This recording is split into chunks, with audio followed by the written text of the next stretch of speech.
Hi everyone, my name is Huda Queen 94. Welcome to my YouTube channel. I am a huge fan of the New Orleans Saints, but I'm also a huge fan of the NFL. I think that week 2, in my honest opinion, was kind of an average week for you, I guess. There were a few exciting games. You had the Cardinals come back and beat the Raiders, but you also had the Dolphins come back and beat the Ravens, which I feel like that's kind of an underrated rivalry. It seems like they always play every single season, and I think the Dolphins won last year as well. So who knows? Maybe we might see that matchup again in the playoffs. But I am a Saints fan, and I want to stick strictly to the New Orleans Saints just for this channel. So without further ado, let's talk about this game. Now, I am looking at my computer, so if you see me looking down, that's what I'm looking at. Okay, so in the first quarter, the Saints received the opening kick, and they settled for a 31-yard field goal. Bucs would fumble on their opening drive, recovered by Demario Davis, and the Saints would get a first down on an unnecessary roughness on the Bucs, but didn't do anything with the turnover. We'll talk about that a little bit later. This is going to be kind of short because it was, relatively boring game. So, well, for the first 3 quarters, excuse me, allergy season. In the second quarter, the Bucs would go for it on 4th down and turn it over on downs. Once again, Saints couldn't capitalize on it. Winston would target Olave and miss him 3 of the times that he targeted him. And Winston would miss an opportunity to make a play, which resulted in a fumble instead of a first down, but was recovered by New Orleans, which could have been pretty disastrous had it been recovered by Tampa Bay.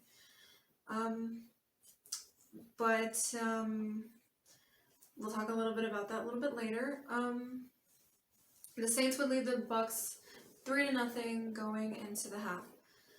A little bit about the first half is a lot of missed opportunities. I mean, this game could have been 17-0 going into the half instead of 3-0, but we'll talk a little bit more about that coming up. In the third quarter, Bucs can't convert on their opening drive. Brady gets fired up. No surprise there, really. Then he would be seen throwing his helmet and a tablet, which, I seem to think that Tom Brady has no respect for technology whatsoever. I mean, the guy's an expert at breaking technology. He breaks tablets, he breaks phones, probably computers, and I bet you he's the type of narcissist who watches his Super Bowls, including the ones he's lost.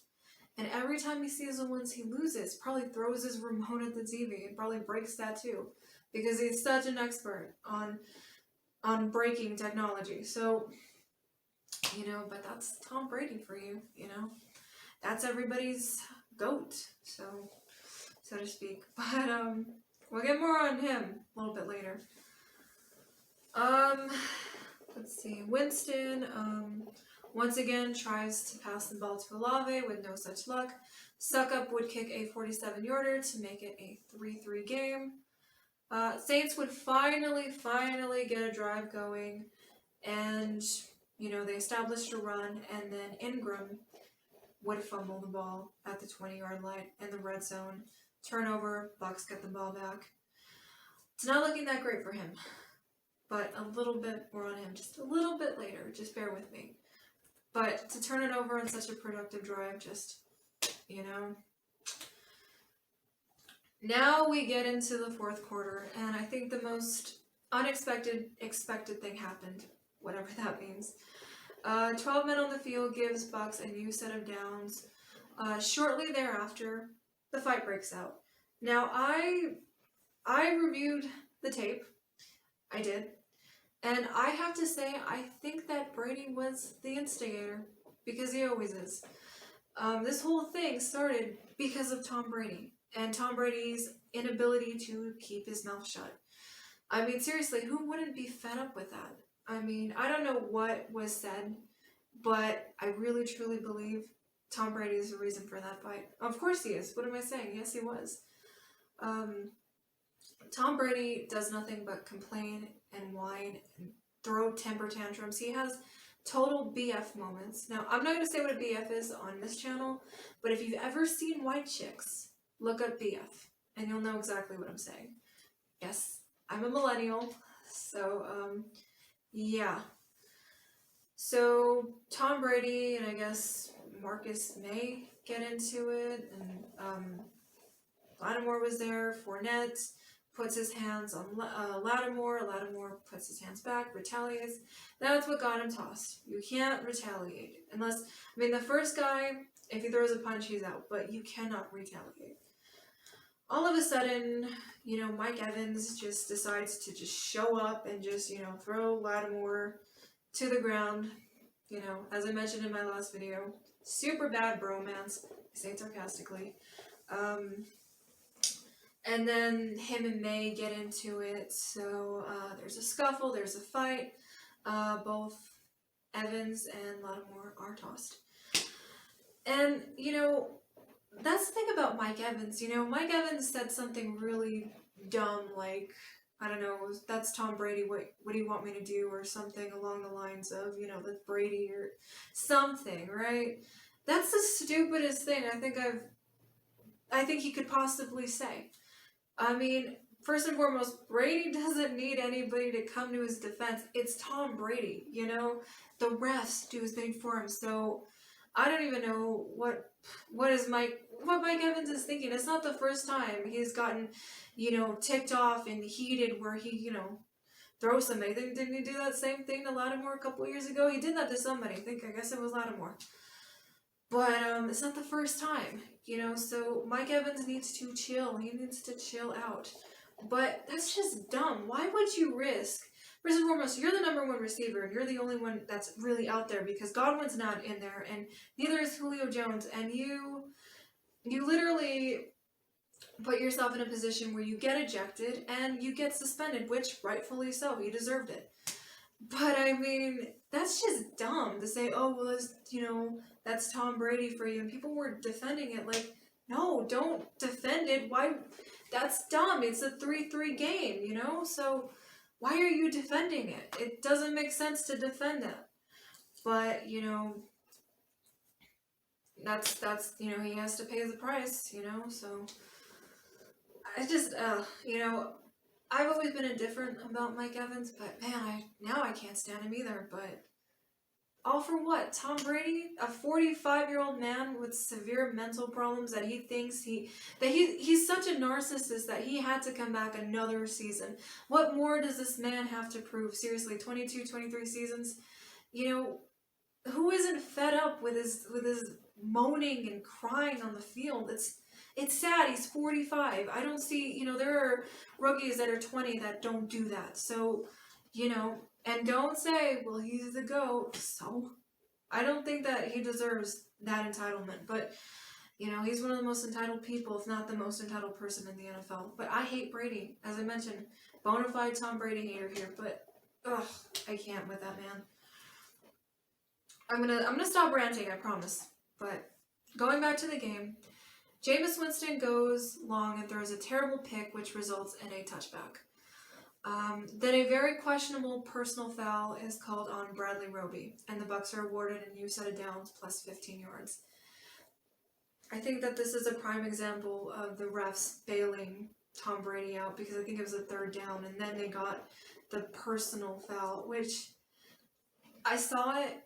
Bradley Roby, he put his head down the same time that Brake did. He couldn't avoid it. There's no other way for him to maneuver his head to where he can avoid the situation. Now, there are dirty hits in the NFL. There are dirty plays. There are dirty players, Vontaze Burfict, Nick Dominic Sue. And they do things that are very intentional that deserve, the penalty. But this, he couldn't avoid it. What more is he supposed to do? And I know the NFL is trying to, be very, very smart about that, but there are things you just can't avoid in the NFL. So does it really warrant a penalty if it was, unintentional? I don't know, but either way, the Bucs, would go would go on to score the touchdown on that very drive to make it a 10-3 game where Brady had time, he threw it to Perriman. Saints, again, would not capitalize on anything. Jameis Winston would throw another pick, and Suckup would kick a 47-yarder to make it a 13-3 game. Winston would throw his third, his third interception was a pick 6, which would make it a 17-point swing at 20-3. With 3:03 left on the clock, the Saints would finally score a touchdown with Michael Thomas making it a 2010 game. Excuse me. Saints would not get the onside kick, but would get the ball back. Winston would finally connect with Olave, and due to some oddity, of course, Olave would fumble, and he'd land pretty hard on the ground, and the ball would just, come out, and it was picked up by the Buccaneers defender, and that's pretty much it, No chances left after that, so the Saints would lose to the Buccaneers 20-10. Now, let's talk about this. A lot of people would say that the Saints lost this game because of the distraction of the fight. I disagree. I think that the Saints lost this game probably before that. I'd say prior to that. When you don't capitalize on turnovers, that doesn't benefit you in the long run. So, the Bucs pretty much were handing the game to the Saints early on, and they didn't take advantage of it. I said that the Saints would have a really good chance to win this game if they went up 10-0, and I truly do feel that. Now, the Saints could have probably had 2 touchdowns before halftime if Olave makes those catches, if there's that connection between Winston and Olave. I think that that's probably 14 points there if Lutz makes the PATs, but say he does, right? That's 17-0, and you build on that. The Buccaneers are going to have to play a lot tougher, and they couldn't do anything offensively. So when you build on that, or maybe even not, you have a good chance of winning. But the Saints didn't do that. I think throwing to Olave was a dumb idea. It wasn't working. Scrap it. If it doesn't work, don't do it. Not getting Thomas involved or Jarvis Landry involved really sunk us pretty deep. A lot of the little things, they come down to it.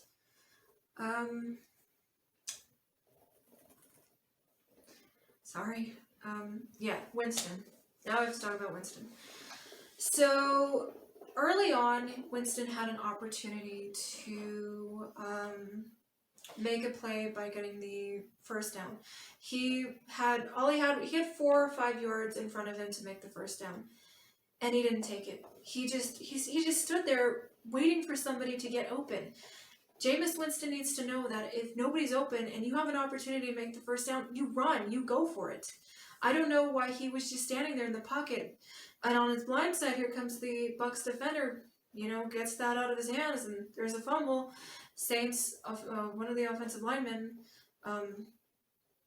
Hurst, I think, picked up the ball, and, we were able to recover, but, it could have been worse, but that's a punt. Look, I know that Jameis Winston has back issues. I know he has back fractures, and I don't exactly know what that feels like. I myself have slipped a disc. When I was 17 years old, I had a herniated disc, and I didn't want the surgery, so I kept getting the epidurals, and eventually I needed the surgery anyway. So, I'm not saying it's the same thing, but I get that those back issues, they can be very painful. I mean, as I mentioned, I had to get surgery, and I was 17, 18 years old, and I was walking with a cane like I was 80, and we went to Walmart once, and I had to go on one of those carts because I couldn't walk. I just simply couldn't walk, and I don't know what they're giving to Winston, but I can imagine, but still, then that begs the question, why is he even playing at all if he has back fractures? We have a pretty decent backup in Andy Dalton, so now if Jameis Winston wins this game, then it's perceived as bravery. Like, oh, Winston went out there, with back fractures and he won the game. But he didn't win the game. In fact, he pretty much lost it. I'd say about 85% of this. He deserves 85% of the blame, is what I feel. Because three interceptions, one a pick six, that's points. So he didn't even look like the Saints Buccaneers. He looked like the Saints Buccaneers. Oh my gosh, he didn't look like the Saints quarterback. Late at night. He looked like the Buccaneers quarterback. You know, he reverted to his former self. You know, he didn't even play like, you know, like he has these past few games. Like, it's crazy. You know, that's 3 picks. So, yes, I think he deserves a lot of the blame because should he have even played if he was dealing with that? But, you know, it's the same thing, you know, like with Mark Ingram, right? Mark Ingram is playing for, he's playing for Kamara, right? So that's back-to-back turnovers, and he has to be really, really smart about that because he's taking the load. So, you know, sorry about that. I'm gonna have to cut this real fast. Okay, so sorry about that. My phone unfortunately died, and then I ran out of storage, so that kind of sucks. But getting back to what I was saying, I think I was talking about Ingram. You know, that fumble was completely on him. I know I kind of defended it last week because, you know, the sequence of Jameis Winston throwing him that shovel pass and, you know, Ingram just not really being able to firmly grasp it in his hands. So, you know, but this one was definitely on him, and he needs to do a better job of securing the ball. Getting back to Jameis Winston, listen, Jameis Winston is my quarterback because, listen, Drew Brees trusted him, he believed in him, and so did Sean Payton, and so did Dennis Allen. So I'm not writing Jameis Winston off just yet.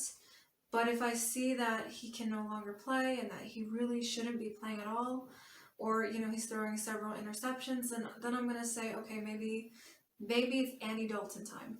But until then, listen, I mean, we're 1-1, so, you know, I still have, you know, faith in Jameis Winston right now. But that's subject to change, but, you know, he's still my quarterback, and I accept him as such.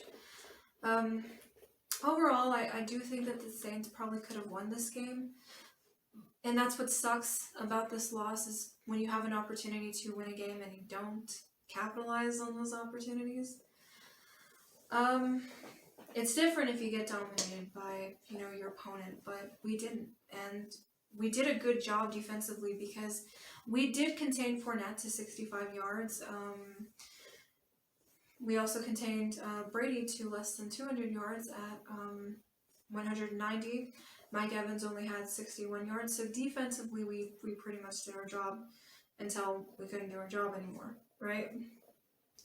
On the flip side, as I mentioned, we played pretty terribly. And so I'll give credit where credit is due, and that credit goes to the Tampa Bay Buccaneers defense. They made it very difficult for us to do much of anything, and we didn't help ourselves, but they did a good job.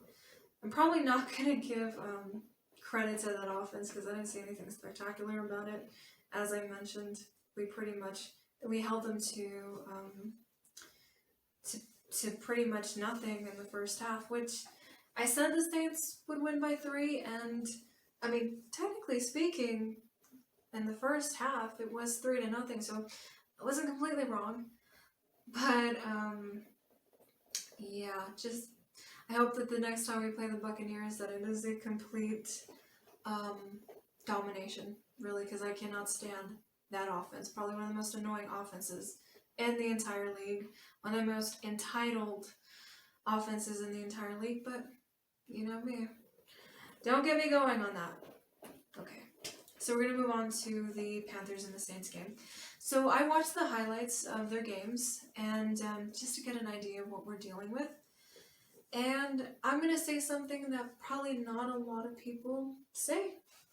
I am a big fan of Baker Mayfield, and I have been since he was with the Sooners. So You know, I don't get the hate that surrounds Baker, honestly. I'm assuming it's because he didn't live up to his expectations. You know, he did win the Heisman, and you know he did win that epic game against the Steelers, though. I remember that. But I don't think he deserves all the hate that he gets, or that he got, you know, from Browns fans. But then again, it's like they embrace Johnny Manziel and they're embracing Deshaun Watson, so I don't understand. You know, say what you want about Baker, you know, on the field, but off the field, you know, I don't really see him like, you know, those two. But that's, you know, I don't really want to get into that. But, you know, I don't get the hate around Baker Mayfield. I don't know if I'm allowed to say that, but, you know, I don't have anything against the Panthers and generally anyway. I feel like they're probably like the least threatening team in the NFC South, you know. Yeah, I don't think that a fight is going to break out during this game. Either way, I think that the Saints can win this game if they establish a run pretty early, because the Panthers defense has given up a lot of yards on runs. They gave up 141 on Chubb and 72 with Barkley, so again, I don't know who's going to be RB1. I assume it's going to be Ingram, but if it's Kamara, he'll probably be limited. He may do some damage if he plays. If not, you know, Ingram, if he plays cleanly, plays smartly. Get Taysom involved in that as well. We also have Washington. Get them involved and get the tight ends involved. That's the thing. I was thinking, is Trotman injured? Because I haven't seen him. I think we got Fanan. I haven't seen him either. So get the tight ends involved as well, you know. And get Michael Thomas involved. He seems to have the most chemistry with Winston. If Winston plays, we're just going to say he does. Same thing with Jarvis Landry. And who knows about Olave. But I just want to say it completely broke my heart to see Olave all sad on the sideline, you know, because he's so adorable. And to see him all bummed out was so sad. You know, and he's going to have his game. He totally will. This wasn't it, but he will have his game. I believe in that. I believe in Olave. So, yeah, get him involved. If we score early, we have a pretty good chance of kind of running with that, by that lead. Now, Baker is a bit of a running quarterback, so, as I kind of mentioned with Mariota, but he's not that much of a runner, so just contain him in the pocket. Get things that we didn't get, which would be interceptions and sacks. We didn't get a lot of those. We did get fumbles, but no sacks, no interceptions, or barely a few. No interceptions, I don't think. A few sacks here and there. But we need to sack Baker. We need to get pick sixes. We need to get interceptions. Do whatever we can to, you know, get them off the field, right? Now, McCaffrey, as I like to call him, I guess he's back. I guess he's healthy. So if we could, you know, keep him, as I mentioned, we contained Fournette for 65 yards. So containing McCaffrey would probably be one of the main things we have to focus on. Just keep him at the line. Don't let him get at those big holes to run 20, 30 yards down the field to put him in a position where they can score a field goal. You know the drill. So, you know, and I'm sure we'll have a game plan for Anderson and Moore, but I think that the Saints could probably win this game by maybe 5. We are favored to win this game by 3, last I checked, so they always switch it up, but 3, okay, I'll take it, you know. I think that this is a very winnable game for the Saints, and I can't see why we would struggle, but hey, you know, divisional games, right? But we are 1-1 as of right now, so I'm not freaking out, but hopefully we can get this W, and if not, then I would probably be a little concerned. Either way, once again, my name is HoodatQueen94. I'm on Twitter under the same name, HoodatQueen94. I live tweet games sometimes. Sometimes I ask fantasy questions, but my fantasy teams are terrible, so probably just gonna wing it, you know, just whatever, because I know I'm gonna lose in all my leagues. But anyway, I really do appreciate you watching this game, watching this video. Jeez Louise, it's like 3:30 in the morning. If you'd like to subscribe, I'd much appreciate that. If you like this video, give it a thumbs up. It's cool. If not, you know, no worries. But yeah, let's go Saints. Who dat? All right.